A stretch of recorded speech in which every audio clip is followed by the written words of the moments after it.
안녕하세요. 오늘도 사연 살롱을 찾아주셔서 감사합니다.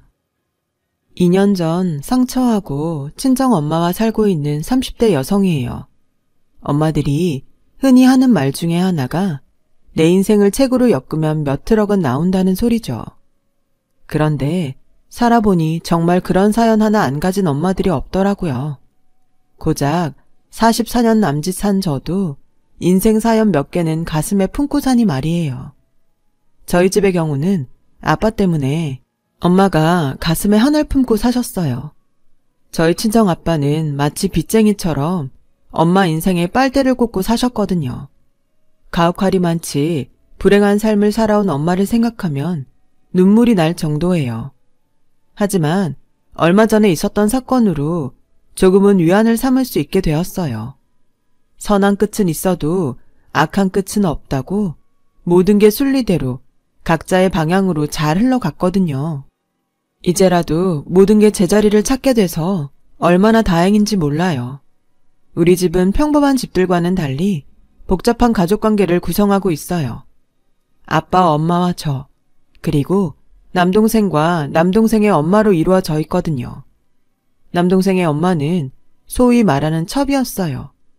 요즘 같은 세상에 첩을 두고 사는 것도 기가 막힐 노릇인데 더군다나 한 집에 본처와 첩을 두고 살다니 어이없는 일이었죠. 우리 가정에 이렇게 비정상적인 형태로 변한 건 제가 7살이 되던 해부터였어요.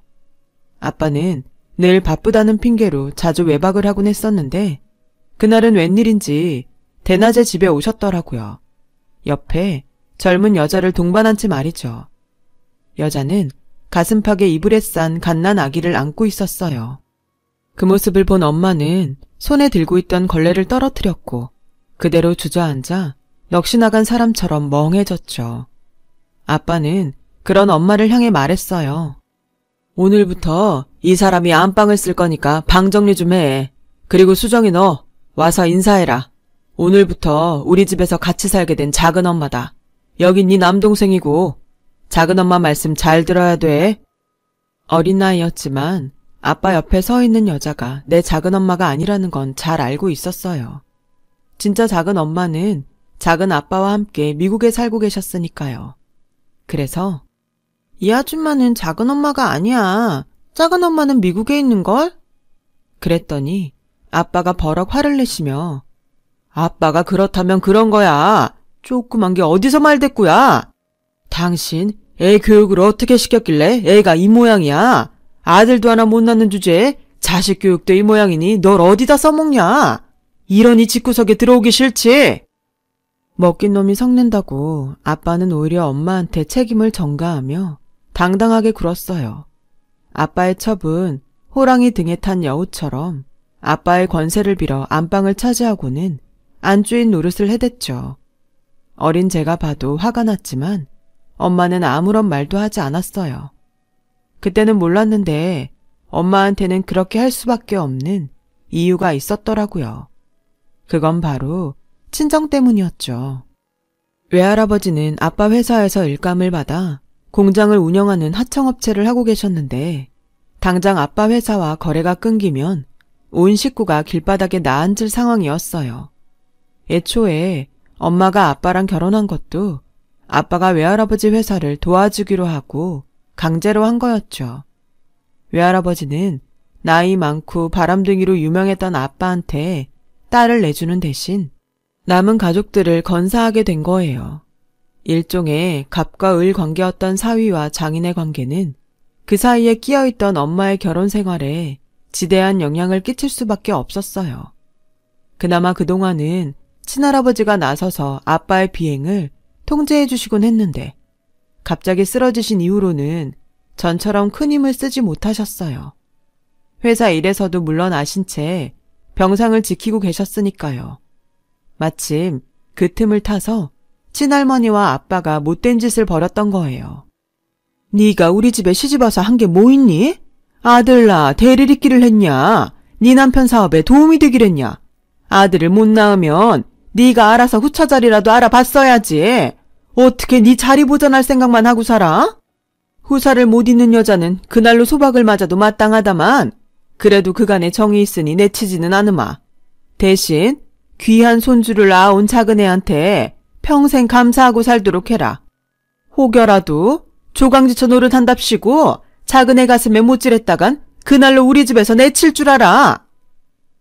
친할머니는 아빠의 외도를 대리잇기 위한 수단으로 포장하며 오히려 엄마한테 첩을 모시고 살라고 했어요. 그날 이후 엄마는 제 방에서 함께 지내게 되었어요. 거기다 애만 낳고는 나 몰라라 하는 첩을 대신해 그 여자의 아들까지 방으로 데려와 키워야 했죠. 저 같으면 첩 때문에라도 그 아이를 미워했을 법도 한데 엄마는 그러지 않았어요. 오히려 자신이 낳은 애처럼 정성을 다해 보살펴 주었어요. 제가 아기를 꼬집거나 쥐어박기라도 하면 누나가 돼선 동생한테 무슨 짓이냐며 소리치시곤 했죠. 그런 엄마의 행동 때문에 서운하기도 했지만 함께한 시간이 길어질수록 저도 그 아기를 동생으로 받아들이게 되었어요. 아기는 죄가 없으니까요. 엄마의 사랑은 받고 자라서 그런지 남동생은 저희 엄마를 제 친엄마처럼 생각하는 것 같았어요. 오히려 자기를 낳아준 친모를 향해선 거부감을 나타낼 정도였죠. 그렇다 보니 첩은 자기 아들한테 정을 붙이지 못했어요. 멀쩡히 있다가도 제 엄마가 안아주면 자지러지게 울곤 했으니까요. 반면에 저희 엄마가 가서 안아주면 그제야 울음을 그치곤 했죠. 그럴 때마다 첩은 저희 엄마가 자기 아들을 뺏으려 든다며 분통을 터뜨렸지만 그렇다고 자기 아들을 돌볼 생각도 하지 않았어요.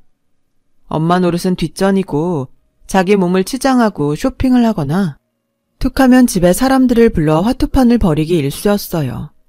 정말 최악이었죠. 남동생이 초등학교에 들어가고 처음 있었던 학부모 상담도 그놈의 화투를 치느라 깜박한 여자니 말 다 했죠 뭐. 그런 첩을 대신해 엄마는 새벽부터 일어나 남동생 도시락을 싸고 학부모들을 통해 학원 정보를 얻어가며 남동생 사교육에도 신경을 쓰셨어요. 혹여 밖에서 사람들한테 손가락질을 받을까봐 예절 교육도 철저히 하셨고요. 저한테 했던 것보다 더하면 더했지 절대 덜하지 않으셨어요. 그런 엄마 덕분에 남동생은 어디 가나 똑똑하고 예의 바르다는 소리를 듣고 살았어요. 게다가 어찌나 애교가 많은지 학원 수업을 마치고 올 때면 아이스크림이나 붕어빵을 사다가 몰래 엄마한테 드리곤 했을 정도였죠. 하지만 이런 엄마의 노력에 따른 공은 첩이 가로채곤 했어요. 남동생이 성적을 잘 받아오거나 교회 대회에서 상을 받아오면 실상을 모르는 친할머니와 아빠가 모든 공을 첩에게 돌리며 두둑한 포상금을 주거나 명품 백을 사주곤 했거든요. 재주는 곰이 부리고 돈은 왕서방이 챙기는 격이었죠. 그래서 저는 더 열심히 공부해야 했어요. 명문대에 합격해서 엄마 길을 세워줄 생각으로요. 그래서 죽어라 노력한 끝에 Y대에 입학할 수 있었고 드디어 아들 낳은 유세를 떨던 첩의 코를 납작하게 눌러줄 수 있었죠. 제가 명문대에 들어가자 친할아버지가 엄마 앞으로 상가를 하나 주셨거든요. 오래된 상가 건물에 들어있는 가게지만 위치가 좋아서 공실이 될 염려가 없는 곳이었어요. 그곳에서 들어오는 수입으로 충분히 노후 대책을 세울 수 있을 정도였죠. 그러자 첩은 아빠를 닥달해 자기도 상가를 달라고 졸라댔어요. 하지만 모든 부동산이 할아버지 소유라서 아빠도 어쩌지는 못했어요. 그러다 제가 대학교 3학년이 되던 해 할아버지께서 세상을 떠나시면서 상황이 급변하기 시작했어요. 할아버지 소유의 회사와 부동산 대부분을 아빠가 상속받았거든요. 작은 아빠는 미국에 살고 있는 데다 회사 경영에는 관심이 없어서 자기 몫의 부동산 외에는 욕심을 내지 않았어요. 그래서 유산 집행도 쉬웠죠. 아빠 손에 엄청난 재산이 들어오자 첩은 본격적으로 돈이며 상가, 부동산 등을 자기 명의로 바꿔달라 요구하기 시작했어요. 난 당신 호적에도 못 들어가는데 혹시 당신이 갑자기 떠나면 그땐 낙동강 오리알 되는 거 아니에요. 그러니까 그 전에 내 앞으로 뭐라도 해달란 말이에요. 명색이 이 집 장손을 낳은 여잔데 그거 못 해줘요? 결국 아빠는 첩의 요구에 따라 상가와 땅의 일부는 명의 이전해 주었어요. 하지만 노력 없이 얻은 첩의 재산은 밑빠진 독에 물을 붓는 것처럼 술술 빠져나가고 말았죠. 거기다 아빠의 무능함까지 한몫해서 회사도 예전만 못하게 되었어요. 그러자 아빠는 외할아버지 공장과 거래를 끊고 첩이 소개한 새 업체와 계약 체결을 하겠다고 하더군요. 그 바람에 외할아버지 공장은 당장 문을 닫을 위기에 처하게 되었죠. 보다 못한 엄마가 나서서 아빠한테 울면서 부탁을 했어요. 저요, 이날 이때까지 당신이 밖에서 무슨 짓을 하든 눈 감고 입 닫고 살았어요. 심지어 안방에 첩을 들이는 것도 참았다고요. 내가 왜 그랬겠어요? 그게 다 친정 때문이었다고요. 결혼할 때 당신이 그랬잖아요. 다른 건 몰라도 내 친정만큼은 끝까지 보살펴 주겠다고요. 저 믿었어요. 그런데 어떻게 이럴 수가 있어요? 당신한테 돈을 달라는 것도 아니고 어차피 하청 줄 거 우리 친정에 달라는 것뿐인데 그게 그렇게 힘든 일인가요? 말해봐요, 여보. 엄마의 말에 아빠는 살짝 미안한 기색을 보였어요. 그러자 그 틈을 타 첩이 끼어들지 뭐예요. 이미 새 업체로부터 뒷돈을 받고 일을 진행했던 터라 자기도 순순히 물러설 수는 없었던 거였죠. 어머머, 듣자 하니 말이 좀 그러네요. 요즘 회사 사정이 어떤지 몰라서 그런 소리래요. 형님 친정 때문에 우리 회사가 입을 손에는 생각 안 하냐고요. 그동안 봐줄 만큼 봐줬으면 이제는 스스로 자립할 생각을 해야지. 언제까지 내 남편 회사에 기대 살 생각이냐고요. 자기들이 무능한 걸 탓해야지. 지금껏 손해봐가며 도와준 은인한테 웬 꼬장이래요? 안 그래요, 여보? 그래, 자네가 말 잘했네. 그 회사를 기울게 만든 사람이 누구지? 회사 돈 빼다가 부동산 투기로 날리고 오랫동안 회사를 위해 헌신한 직원들 내보내고 친인척들 끌어다 넣은 사람이 대체 누구냐고. 자네 아닌가? 내 친정 때문에 회사에 손해가 났다고? 말도 안 되는 소리 하지 마. 혹여라도 딸한테 피해갈까봐 지금껏 이 회사 눈치 봐가며 단가 한번 못 올리고 거래했어. 뚫린 입이라고 함부로 짓거리지 마. 그리고 이 사람이 어떻게 네 남편이야? 넌 그저 내 언녀일 뿐이라고. 자네 위치 좀 제대로 알고 처시네. 뭐? 첩? 아, 여보, 이 여자 말하는 것 좀 봐요. 누구 때문에 대 끊길 뻔한 거 내가 아들 낳아 대 이어줬더니 나한테 하는 짓거리 좀 보라고요. 아, 내 팔자야. 내가 이 꼴 보자고 꽃 같은 청춘에 애까지 낳고 이 집에 들어왔나? 아, 억울해. 여우 같은 첩이 아빠 품에 달려들어 울고불고 짜는 바람에 결국 아빠는 첩의 손을 들어주고 말았어요. 그 바람에 외할아버지의 공장은 문을 닫고 말았고요. 언젠가 엄마가 그러더군요. 그때 더는 못 살겠다 싶어 이혼할까 생각했었다고요. 그런데 생각해보니 이날 이때까지 참고 살았는데 누구 좋으라고 지금 이혼해주냐 싶더라나요. 인생은 빨리 가는 놈이 이기는 게 아니라 끝까지 버티는 놈이 이기는 거라면서요. 그래서 이혼을 하더라도 좀 더 참았다가 제대로 한 방 먹이고 이 집을 나가자 결심했대요. 아무튼 엄마는 그날을 계기로 가슴에 복수의 칼을 갈기 시작했어요. 이듬해 졸업을 앞둔 저는 강단에 서고 싶은 욕심에 취업 대신 대학원 진학을 준비하고 있었어요. 그런데 아빠가 그걸 어떻게 알았는지 하루는 저를 불러 대뜸 취직을 하라고 하지 뭐예요. 대학까지 나왔으면 됐지 여자가 뭐하러 대학원 공부까지 하냐면서요. 딱 들어봐도 중간에서 첩이 이간질을 시킨 것 같았어요. 이유는 하나였죠. 혹여 나중에 제가 아빠 회사를 물려받게 될까봐 미리 싹을 잘라버리려는 거였어요. 사실 그동안 공부도 잘하고 부모 말 잘 듣던 남동생이 무슨 신경의 변화가 생겼는지 공부도 않고 싸움질만 하고 다녀서 퇴학 위기에 놓여 있었거든요. 그래서 이참에 미국으로 도피 유학을 시키려던 참이었죠. 그 와중에 제가 대학원에 진학한다니 똥줄이 탔던 모양이에요. 그래서 필사적으로 제 대학원 진학을 막으려던 거였죠. 아빠, 그게 무슨 말씀이세요? 지금 나보고 내 꿈도 포기하고 돈을 벌라는 거예요? 왜요? 저 여자가 뭐라 그래요? 저 대학원 보내지 말라고? 저는 문 밖에서 엿듣고 있는 첩한테 들으라는 듯 소리쳤어요. 자기 아들 인생 꼬였다고 남의 딸 인생까지 회복 놓고 싶은 모양인가 본데 꿈 깨라고 하세요. 그렇게 아들 걱정할 거면 집에 사람 불러 화투장이나 치지 말고 자기 아들이나 잘 보살피라고요. 명품백 고르러 다닐 생각 말고 재민이한테 신경이나 쓰라고요. 재민이 인생 망친 건 저 여자니까. 그러자 밖에서 훔쳐듣고 있던 여자가 득달같이 달려와서는 소리쳤어요. 뭐? 저 여자? 이 싸가지 없는 기집애가 어디서 막말이야. 네 눈에는 위아래도 안 보여? 그리고 내가 왜 우리 재민이 인생을 망쳐? 금쪽 같은 내 새끼를 내가 왜? 그깟 명문대 좀 다닌다고 유세 떠는 모양인데 그래 봐야 넌 시집가면 출가 외인이야. 이 집안 장손은 우리 재민이라고. 내가 네 속셈 모를 줄 알아? 우리 재민이 밀어내고 네 아빠 회사 가지려는 속셈 아니냐고. 그래서 경영학과 진학한 거잖아. 근데 어림없어. 내 눈에 흙이 들어가기 전엔 절대로 회사 너한테 안 뺏겨. 내 아들 재민이 줄 거라고. 아주 발악을 하며 발톱을 세웠어요. 오히려 그 모습이 처량할 정도였죠. 결국 아빠는 대학원 진학은 막지 않겠으나 학비는 대줄 수 없다며 대학원에 가려거든 제 손으로 벌어서 다니라고 하셨어요. 대학원 학비가 만만치 않다는 걸 알고 돈줄을 끊으면 제가 나가 떨어질 거라고 생각했던 거죠. 말로는 내 힘으로 다니겠다 큰 소리치긴 했지만 내심 걱정이 되더라고요. 창피한 일이지만 그동안 제 손으로 돈을 벌어본 적이 없었거든요. 그래서 어쩌나 고민을 하고 있는데 엄마가 제 방으로 들어와 통장을 내미시더라고요. 제가 대학에 합격했을 때 할아버지께서 주신 상가에서 들어오는 월세를 모은 거였어요.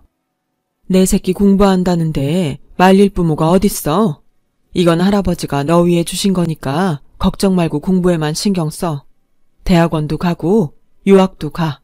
한 번뿐인 인생인데 하고 싶은 건 다 해보고 죽어야 하지 않겠니? 이 돈으로 부족하면 엄마가 식당에 나가서라도 벌어줄 테니까. 그렇게 저는 엄마가 주신 돈으로 대학원에 진학할 수 있었어요. 석사를 딴 뒤에는 그간 틈틈이 아르바이트를 해서 모은 돈으로 영국 유학을 떠나게 되었어요. 그리고 그곳에서 한국 유학생을 만나 사귀게 되었고 2년 뒤 결혼을 하게 되었죠. 유학생 신분이라 식은 미룬 채 혼인신고만 하고 살았어요. 학위를 따고 한국에 돌아가면 그때 멋진 결혼식을 올리려고요. 그렇게 4년간의 유학 생활을 마치고 한국으로 돌아온 우리 부부는 양가 부모님 도움 없이 조그마한 원룸에서 신혼생활을 시작했어요. 남편은 귀국 전에 취직이 돼서 대기업 연구소에서 일을 하게 되었고 저는 몇 군데 대학에 시간 강사로 나가게 돼서 생활은 어렵진 않았어요. 그러는 와중에 그동안 미뤘던 결혼식 날짜가 다가왔어요. 강의를 마치고 지하철을 타고 집으로 향하는 중이었어요. 남편한테 문자가 왔더라고요. 결혼식 앞두고 친구들과 만나 술자리를 갖는다는 내용이었죠. 일찍 들어오라는 단문을 하고는 꾸벅꾸벅 졸고 있었는데 낯선 번호로 전화가 온 거예요. 남편 친구였어요. 남편이 사고로 크게 다쳤다며 빨리 병원으로 와달라더군요. 그 길로 지하철에서 내려 택시를 타고 병원까지 가는데 다리가 사시나무 떨리듯 떨리더라고요. 도착해보니 남편은 응급수술에 들어간 상태였고 5시간이 넘는 수술 끝에 결국 세상을 떠나고 말았어요. 결혼식을 불과 3일 앞둔 시점이었죠. 졸지에 남편을 잃고 미망인이 된 저는 한동안 넋을 놓고 살았어요. 가까스로 나가던 강의를 끝내고는 다음 학기부터는 강의를 맡지 않았어요. 아무것도 못하겠더라고요. 먹는 것도 귀찮고 책도 눈에 들어오지 않았어요. 집에 가득한 남편의 물건들을 볼 때마다 당장이라도 현관문을 열고 남편이 들어올 것만 같아서 미치겠더라고요. 이런 저를 본 엄마는 집을 정리하고 저를 본가로 데리고 들어가셨어요. 곁에 두고 보살피시겠다고요. 그렇게 저는 다시 본가로 들어가 살게 되었어요. 미국으로 도피 유학을 떠났다가 돌아온 남동생은 떨어져 지낸 시간이 길어서 그런가 서먹서먹 하더라고요. 어릴 땐 그렇게 착하고 예쁘던 녀석이 완전 개날라리가 돼 있었어요. 지 엄마처럼 아빠 돈 믿고 빤빤히 놀며 돈 쓰는 재미로 살고 있었죠. 그런 녀석을 회사 전무자리에 앉혀놨으니 회사가 제대로 돌아갈 리가 없었죠. 회사라곤 껍데기만 남은 상태로 당장 망해도 이상하지 않을 정도였어요. 그런데도 첩은 정신을 못 차리고 여전히 화투와 명품을 사들이는데 미쳐있더라고요. 그 안에서 엄마 혼자 힘겹게 살림을 끌어오셨더라고요. 그 모습을 보니 그동안 엄마한테 신경을 못 쓰고 살았던 게 너무 죄송했어요. 그래서 차라리 엄마를 모시고 집에서 나가자 싶더라고요. 남편이 떠나고 받은 사망보험금과 가해자 측으로부터 받은 합의금 등을 합하면 20평대 아파트 정도는 살 수 있겠더라고요. 생활비야 상가 월세도 있고 제가 버는 걸로도 가능했거든요. 그런데 그 얘기를 들은 첩이 난리를 치는 거예요. 당장 지 아들은 신혼집 하나도 해줄 돈이 없어서 혼사도 못 치르고 있는데 그런 목돈이 있으면서 입 닫고 있었냐면서요. 명색이 누난데 동생 결혼하는데 도움을 못 줄 망정 저 혼자 잘 살 궁리를 하는 거니? 너 이기적인 거 진작부터 알았다만 정말 너무한다. 됐고 재민이 신혼집 마련해야 하니까 일단 그 돈 좀 쓰자. 요즘 회사 사정이 좀 그래서 그런데 다시 정상화되면 그때 갚아줄게. 너야 이 집에서 살아도 되잖아? 아빠도 그러는 게 좋겠다며 일단 남동생 신혼집부터 마련하자고 했어요. 그러자 주방에서 그 소리를 듣고 있던 엄마가 국자를 들고 달려나왔어요. 이게 무슨 개풀 뜯어먹는 소리야? 내 사위 목숨값을 왜 네 아들 신혼집 장만했어? 어림없는 소리 마. 그렇게 돈이 궁하면 자네 명품백 팔아서 집 구해주게.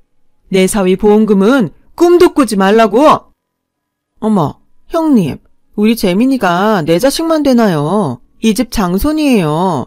장손이 잘 돼야 집안이 서는 거 아닌가요? 솔직히 그 돈이 수정이가 벌어서 생긴 돈도 아니고 지 남편 목숨값인데 지 편하자고 쓰면 진들 속이 편하겠어요. 그럴 바엔 하나뿐인 남동생 위에 쓰는 게 낫죠. 그리고 누가 꽁으로 달래요? 갚아준다잖아요. 그깟 돈 몇 억 갖고 더럽게 생색이네. 어머님이 살아계셨으면 저랑 똑같은 소리 하셨을 거예요.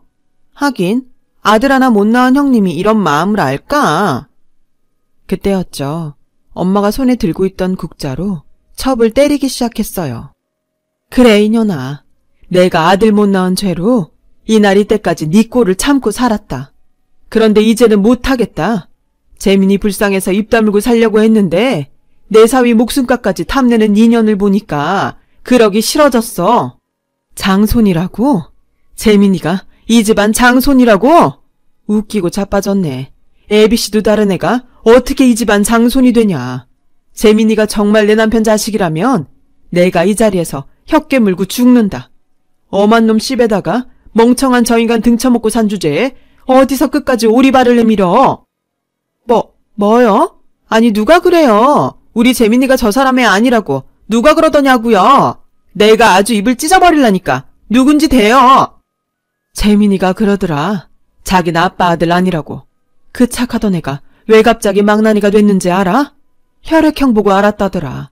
지 엄마는 O형이고 아빠는 B형인데 어떻게 자신이 A형이 나오냐고 울면서 그러더라. 그래, 유전자 검사를 해봤더니 재민이 말대로 저 사람 애가 아니더라고. 못 믿겠으면 내가 증거를 보여주지. 엄마는 방에서 서류 보따리를 들고 나왔어요. 그중 하나를 꺼내 첩 앞에 던져주었어요. 첩이 짚기도 전에 아빠가 달려들어 서류를 펼쳐보았죠. 그리곤 얼굴이 싸늘하게 굳었어요. 부자재간이 아니라고 나왔거든요. 그러자 첩은 궁주에 몰린 쥐처럼 손톱을 세워가며 발악을 했어요. 검사가 잘못된 거예요. 이럴 리가 없다고요. 여보, 내 말 좀 믿어줘요. 나 당신밖에 없는 거 알잖아요. 이날 이때까지 나 당신만 보고 살았어요. 한눈 판 적 단 한 번도 없었다고요. 그러니까 제발 저 좀 용서해주면 안 돼요? 누구신지가 뭐가 중요해요. 이날 이때까지 당신 손으로 키운 아들인데. 그러니까 여보, 제발. 첩은 바닥에 납작 엎드려선 손이 발이 되게 빌었어요. 하지만 그런다고 아빠의 분노가 사그라들지는 않았어요. 아빠는 골프채를 들고 와서는 세간을 부수며 소리를 질러댔어요. 결국 그날 첩은 맨발로 집에서 쫓겨났고 재민이도 집과 회사에서 쫓겨나고 말았어요. 그제야 아빠는 엄마 앞에 고개를 숙이곤 사죄를 했지만 이미 버스 떠난 뒤였죠. 엄마는 아빠한테 이혼을 요구했고 유책 사유자가 아빠인 만큼 그에 상응하는 위자료와 재산 분할까지 요구했어요. 그리고 첩에게도 상간녀 위자료를 청구했고요. 아직 재판 결과가 나오지는 않았지만 이변 없이 잘 끝날 것 같아요. 그리고 얼마 전 엄마와 저는 예정대로 아파트로 이사를 했어요. 남편한테 배신당하고 살아온 엄마와 사랑하는 사람과 이른 이별을 한 딸이 한 집에 살고 있다고 하면 그 집 모녀 인생이 참 박복하다고 하시겠지만 꼭 그렇지만은 않아요. 저에겐 남편과의 추억이 있고 저희 엄마한테는 새로운 황혼의 나날들이 기다리고 있으니까요. 남편이 만들어준 보금자리에서 엄마와 함께 제2의 인생을 시작해 보렵니다. 많은 응원 부탁드려요. 지금까지 제 긴 사연을 들어주셔서 감사드려요. 항상 가정에 복이 가득하시고 건강하시길 바랍니다. 여러분, 사연 댓글에 응원과 현명한 조언 부탁드려요. 좋아요와 구독은 저에게 큰 힘이 됩니다. 오늘도 좋은 일 가득하세요.